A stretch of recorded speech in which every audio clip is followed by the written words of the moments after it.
नमस्कार, मी ॲडव्होकेट यशवंत महादेव साधू माणगाव रायगड येथील कोर्टामध्ये गेले 23 वर्ष क्रिमिनल प्रॅक्टिस करत आहे। आजचा जो विषय आहे किंवा व्हिडिओ जो आहे तो ज्युनियर्स वकील मित्र मैत्रिणींनी बाहेरच्या कोर्टात जायचं असेल किंवा आपल्या सिनियरने आपल्याला बाहेरच्या कोर्टात पाठवलं तर कशा प्रकारे तयारी करून जायला पाहिजे, कशा प्रकारे वस्तू सोबत घ्यायला पाहिजे, हे आजचा विषय आहे। तर अशा प्रकारे ज्या वेळेला आपल्याला एखादा सिनियर आपला बाहेरच्या कोर्टामध्ये म्हणजे आपल्या एरिया सोडून बाहेरच्या कोर्टामध्ये पाठवतील त्यावेळेला निश्चितपणे आपण काही सफेद कोरी कागद, काही हिरवी कागद ज्याला आपण लेजर पेपर म्हणतो, ही A4 साईजची काही कोरी पेपर सोबत नेली पाहिजे। त्याचबरोबर आपल्या सोबत ज्युनियर वकील मित्रमैत्रिणींच्या सोबत एक पाऊच असला पाहिजे। त्या पाऊचमध्ये निश्चितपणे खोड रबर, सीस पेन्सिल, पट्टी, त्याचबरोबर 2-3 पेन आणि तिकीट ही सोबत असली पाहिजे।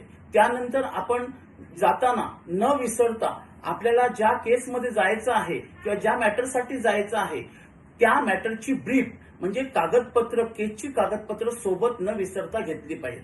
बाहेरच्या कोर्टात गेल्यानंतर आपण अदबीने त्या ठिकाणी शांतपणे बसलं पाहिजे। आपला जो मोबाईल आहे तो आपल्या निश्चितपणे बॅगमध्ये काढून सायलेंट करून ठेवला पाहिजे आणि वकिलांना बसण्याची जी रूम असते त्याच्यामध्ये आपली बॅग ठेवली पाहिजे। आपण शक्यतो आपला मोबाईल बाहेरच्या कोर्टासमोर घेऊन जाता कामा नये। उद्या नकळत जर आपल्याला एखादा कॉल आला किंवा मेसेज आला आणि आपला मोबाईल सायलेंट नसेल तर त्या ठिकाणी जर मोबाईलचा आवाज झाला तर आपल्याला समोरचं कोर्ट किंवा ते बाहेरचं कोर्ट कशा प्रकारे दंड करेल हे सांगता येणार नाही, कारण त्या कोर्टाचा स्वभाव आपल्याला माहिती नसतो। त्यामुळे शक्यतो आपला मोबाईल आपल्यापासून दूर ठेवायला पाहिजे आणि अशा प्रकारे आपण बाहेरच्या कोर्टात गेल्यानंतर आपण पूर्ण तयारीने सर्व वस्तुनिष्ठ गेलं पाहिजे। त्या कोर्टात गेल्यानंतर एखाद्या वकील मित्राकडे मला कागद दे किंवा मला तिकीट दे असं मागता कामा नये। तर आपली तयारी आपण पूर्ण करूनच बाहेरच्या कोर्टामध्ये गेलं पाहिजे आणि सिनियरने सांगितलेलं काम चोखपणे बजावलं पाहिजे।